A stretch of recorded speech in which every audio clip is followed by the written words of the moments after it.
Leaders duo Pushpakamal Dahal and Baburam Bhattrai, who had parted ways in the aftermath of the promulgation of the Constitution, have intensified efforts to unite again.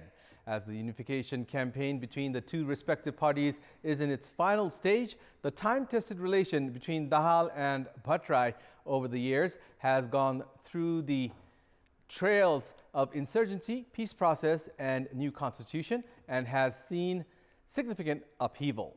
Good evening, I'm Abhidesh Shrestha and these are the headlines of the hour. CPN Maoist leaders Pushpakamal Dahal and Baburam Bhattrai intensify efforts of unification. Bhattrai to be back in Maoist camp after a hiatus of 7 years. Dissatisfaction within Nepali Congress, the largest party in the parliament, builds up regarding the party's confidence vote given to Prime Minister Pushpakamal Dahal. U.S. Department of Justice investigators recover 6 more classified documents during a 13-hour search of U.S. President Joe Biden's home in Delaware. And Susma Tamang does the country proud as she storms into the finals of the ongoing Asian Under-22 Boxing Championship in Thailand. Boxing Association says biggest achievement in the history of Nepali boxing.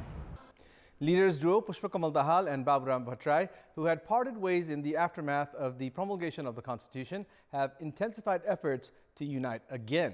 CPN Maoist Center, led by Pushpakamal Dahal and Bhattrai-led Nepal Samajwadi Party, are in the final stage of unification.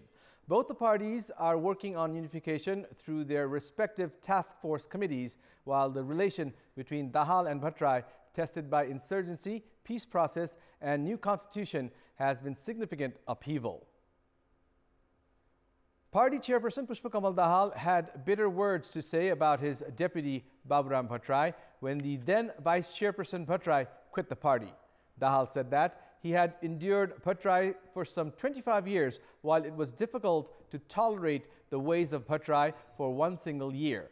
Bhattrai also made serious allegations against Dahal, charging the party chairperson of indulging in corruption amounting to billions of rupees.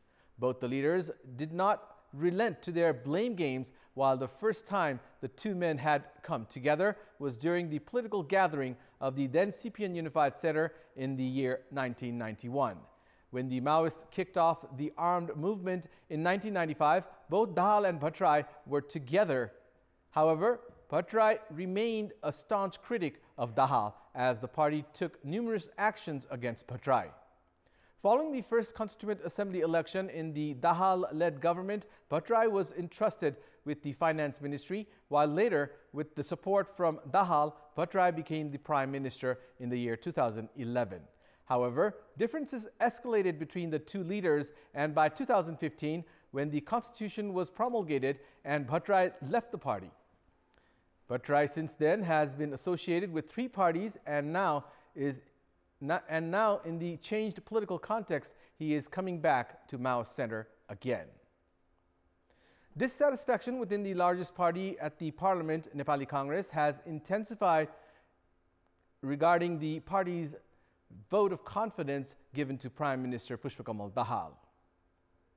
At a meeting held at a party palace in the capital's Battisputari by the Sekar Koirala faction of Nepali Congress, the participating leaders criticized the party leadership for giving the vote of confidence to Premier Dahal.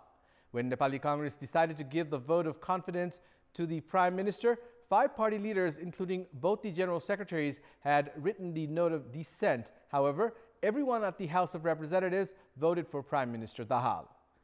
Party President Sher Bahadur Deuba had decided to give the government the vote of confidence, saying that one of the posts of the Speaker or the President would be given to the party. Leaders of the Koirala faction have been discontent towards the party leadership for losing all the important posts, including the President, Vice President, Prime Minister, Speaker and Deputy Speaker. Discussions were held at today's meeting regarding how the Koirala faction should present itself at the party's Central Committee meeting scheduled for 29th of January. The next meeting of the faction is scheduled for this Tuesday. The Tamang community, one of the indigenous groups in the country, is celebrating Sonam Losar with much fervor today. The community is celebrating the 2859th Sonam Losar today.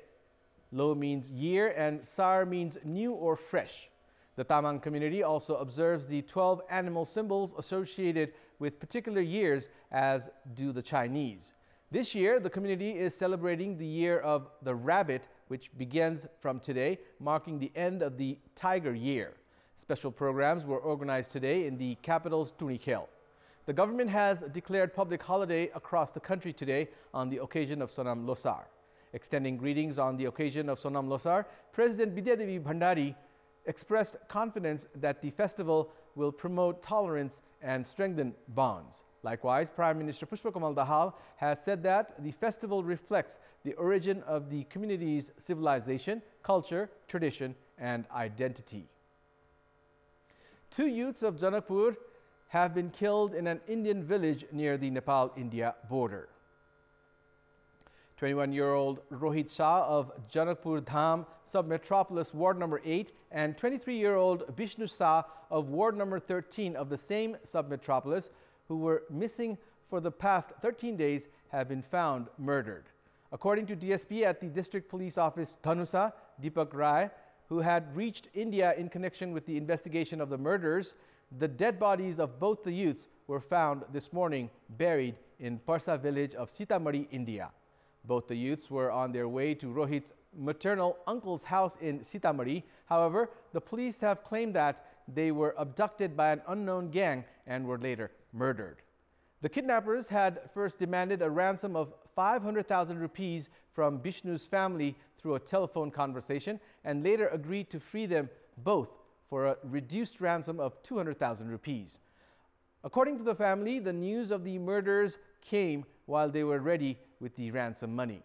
When the joint police teams from Nepal and India raided the possible location of the youths, their dead bodies were found buried. The Dhanusa police informed that 2 suspects from Nepal and 3 from India have been taken into custody after tracking the phone number used while demanding the ransom. 4 individuals died in a vehicle accident in Surkhet early this morning. The ill-fated vehicle that was heading towards Surkhet from Chinchu met with the accident at around 2 a.m. this morning at Chupra Khola in Birendranagar municipality of Surkhet under the Ratna Highway. The vehicle lost control and plunged around 80 meters from the road section. Police have informed that the injured individuals died while being treated in Karnali Provincial Hospital in Surkhet. All the 4 deceased, including the driver, are health professionals. Police Administration Surkhet informed that treatment of an injured individual is currently underway. It's time now for our segment Public Pulse, where you text us with your opinion. Public Pulse. Here's the question. What should be done to make SARC active? Your options are A, end bitterness, B, improve mutual trust, and C, chair nation's initiation. The voting is on. Type NEWS, select your option A, B, or C, and send it to 34001 to share your opinion with us. It's time now for the sports news. Sports news. Nepal's boxer Sushma Tamang has stormed into the finals of the ongoing Asian Under-22 Boxing Championship being held in Thailand. This is the first time that a Nepali boxer has reached the finals of the Asian Boxing Championship. In the women's 48 kg category, Sushma defeated Mongolia's Baisen Bel Junarguli through a referee stop contest to reach the final. Sushma had taken a 3-2 lead in the first round, while she took a 5-0 lead in the second round. The referee stopped the fight with 50 seconds left in the third round after Sushma's powerful punch landed on Junarguli, as the referee decided that the Mongolian boxer was not fit to continue the fight. By booking a spot in the finals, Sushma has secured at least a silver medal. Spokesperson of Nepal Boxing Association, Shyam Awale, informed that this was the biggest achievement in the 46-year history of Nepali boxing. Prior to this, Nepal had won bronze medals in Asian Games and other championships. Sushma will now clash against Uzbekistan's Fojilova Farjona in the gold medal match. Meanwhile, Nepal's Hema Rai will be fighting in the women's 57 kg semi-final category today. If she wins that bout, Hema will also at least secure a silver medal. Bijay Bata has also secured a semi-final spot in the 86 kg category, while Trisha Jabegu has also reached the last four of the 75 kg category to secure at least bronze medals in the championship. And that's all for the moment. Our next English bulletin will air at 10:30 tonight. Thank you for watching. Bye for now.